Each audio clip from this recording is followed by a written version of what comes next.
Hai semuanya, kali ini kita bakal belajar tentang transformasi geometri dilatasi. Pertama-tama, apa sih itu dilatasi? Dilatasi itu adalah mengubah jarak objek dengan faktor pengali tertentu terhadap pusat dilatasi. Jadi di sini bakal ada dua komponen yang penting ya untuk dilatasi, yaitu faktor pengalinya dan pusat dilatasinya. Nah, sekarang kita mau lihat beberapa hal mengenai faktor pengali K pada dilatasi. Misalkan faktor pengali K-nya ini nilainya lebih besar dari 1. Maka objeknya itu akan diperbesar dan berada searah pusat dilatasi dengan objek awal. Jadi bayangannya itu akan lebih besar dan searah dengan pusat dilatasi. Kalau K-nya sama dengan 1, objeknya tidak mengalami perubahan bentuk dan lokasi. Jika nilai K-nya itu di antara 0 dan 1, maka objeknya itu akan diperkecil dan berada searah pusat dilatasi dengan objek awal. Jadi hanya diperkecil dan searah dengan pusat dilatasi. Jika K-nya itu di antara minus 1 sampai 0, jadi K-nya itu nilainya negatif, maka objeknya diperkecil dan kali ini dia berada berlawanan arah dari pusat dilatasi dengan objek awal. Jika nilai K-nya itu sama dengan minus 1, maka objeknya itu tidak mengalami perubahan bentuk, tetapi secara lokasi itu akan berada di lawan arahnya pusat dilatasi dengan objek awal. Sedangkan jika K-nya itu kurang dari minus 1, maka objeknya akan menjadi lebih besar dan lokasinya berada berlawanan arah pusat dilatasi dengan objek awal. Agar lebih kebayang, kita langsung masuk ke pembagian dilatasinya. Akan ada dua dilatasi. Yang pertama adalah dilatasi terhadap titik pusat 0,0. Bisa dilihat di sini, misalkan objek awal kita yang di sini. Nah, kalau nilai K-nya itu sama dengan 1, maka objek awalnya akan tetap di sini, teman-teman. Tidak mengalami perubahan bentuk dan tidak mengalami perubahan lokasi. Nah, kalau andaikan faktor pengalinya itu misalkan K-nya lebih besar dari 1, kita sebut saja K-nya 3, atau bisa dibilang skalanya itu adalah 3, maka teman-teman bisa lihat bahwa objek awal yang ada di sini, bayangannya menjadi di sini, teman-teman. Nah, titik pusat dilatasinya kan di 0,0, teman-teman. Dan jarak dari 0,0 ke objek awal kan yang ini, teman-teman. Jaraknya segini ya. Kalau skalanya itu positif, maka bayangannya itu akan searah dengan jarak itu. Jadi akan berada di sini, teman-teman. Yang awalnya jaraknya adalah ini, dia akan searah. Berarti dia ke sini, teman-teman. Nah, akhirnya bayangannya menjadi lebih besar, skalanya 3. Kalau andaikan skalanya itu minus setengah, bisa dilihat di sini, dia akan lebih kecil, teman-teman, bentuknya. Tetapi secara posisi, dia akan terbalik. Yang awalnya jaraknya di sini, dia akan berlawanan arah.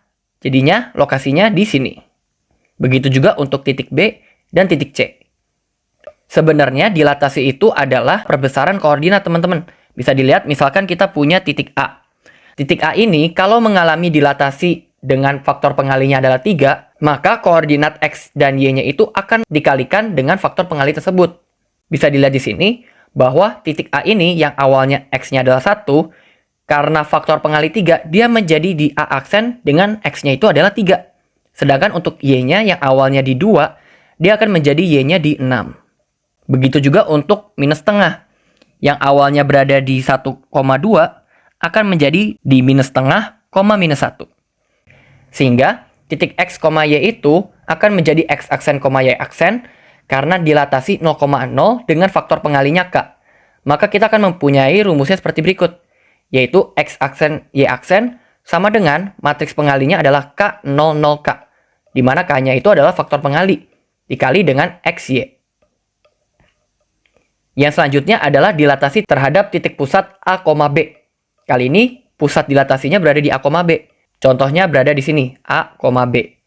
Maka seperti yang tadi, jika dia mengalami dilatasi, maka arah dan lokasinya itu akan tergantung dengan jarak dari pusat dilatasinya.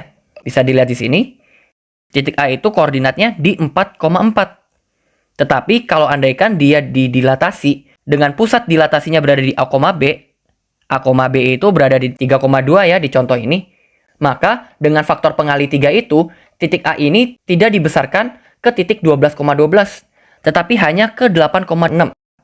Kenapa? Karena jarak dari A ke pusat dilatasinya itu, jaraknya X itu hanya 1, dan jarak Y-nya hanya 2. Jadi A itu akan diperbesar menjadi 3. Sehingga titik A aksennya itu berada di X-nya sama dengan 6.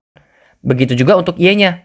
jarak Y-nya dari A ke pusat dilatasi hanya 2, sehingga A aksennya akan berada di 8. Maka kali ini titik X, Y akan menjadi X aksen, Y aksen karena dilatasi D dengan pusat dilatasinya A, B dengan faktor pengalinya adalah K. Maka kita akan punya rumusnya X aksen, Y aksen sama dengan K00K dikali X minus A, Y minus B ditambah AB, di mana AB itu adalah pusat dilatasinya. Sekarang kita mulai contoh. Yang pertama kita punya titik bayangan A aksen berada di 3,6. Titik ini dihasilkan dari titik asal A yang didilatasi dengan skala 2 terhadap titik pusatnya 2,-3. Sekarang yang ditanya adalah titik asal A. Berarti kita perlu mencari X, Y-nya. Karena kita punya pusatnya di 2,-3, bukan 0,0, maka kita akan menggunakan rumusnya X aksen, Y aksen sama dengan K00K dikali X minus A, Y minus B, ditambah AB. Di mana di kasus ini, A-nya adalah 2, B-nya adalah minus 3. Dan K-nya itu adalah 2. Jadi, kita akan punya 36 sama dengan 2002 dikali X minus 2, Y minus 3, ditambah 2 minus 3. Di mana hasilnya itu adalah 36 sama dengan 2X minus 4 ditambah 2, 2Y tambah 6 minus 3. Teman-teman bisa hitung sehingga teman-teman akan memperoleh X-nya sama dengan 5/2 dan Y-nya sama dengan 3/2. Maka titik asal A itu akan berada di 5/2 dan 3/2. Kita lihat soal kedua, kita punya persamaan garis X tambah 2Y minus 4 sama dengan 0 didilatasi dengan skala 2 terhadap titik pusat 0,0. Persamaan bayangan garis tersebut adalah, sekarang kita diminta untuk mencari persamaan bayangan garis. Berarti yang dicari di sini adalah X aksen, Y aksennya. Di sini kita punya K-nya sama dengan 2. Karena pusat dilatasinya adalah 0,0, maka rumus yang kita gunakan adalah X aksen, Y aksen sama dengan K00K dikali XY. Maka kita akan punya X aksen, Y aksen sama dengan 2002 dikali XY. Jadi, kita bisa memperoleh persamaannya adalah X aksen sama dengan 2X dan Y aksen sama dengan 2Y. Karena kita mencari persamaan bayangannya, maka persamaan ini bisa kita jadikan X sama dengan setengah X aksen dan Y sama dengan setengah Y aksen. Kita masukkan ke persamaan garis yang kita punya, sehingga kita akan memperoleh setengah X aksen ditambah 2 dikali setengah Y aksen kurang 4 sama dengan 0. Maka kita akan punya setengah X aksen tambah Y aksen dikurang 4 sama dengan 0. Persamaan ini bisa kita kali 2, sehingga kita memperoleh X aksen ditambah 2Y aksen kurang 8 sama dengan 0. Atau persamaan ini bisa kita tulis ulang sebagai X ditambah 2Y dikurang 8 sama dengan 0. Oke, sampai di sini dulu ya pembahasan kali ini. Sampai jumpa di video pembahasan selanjutnya.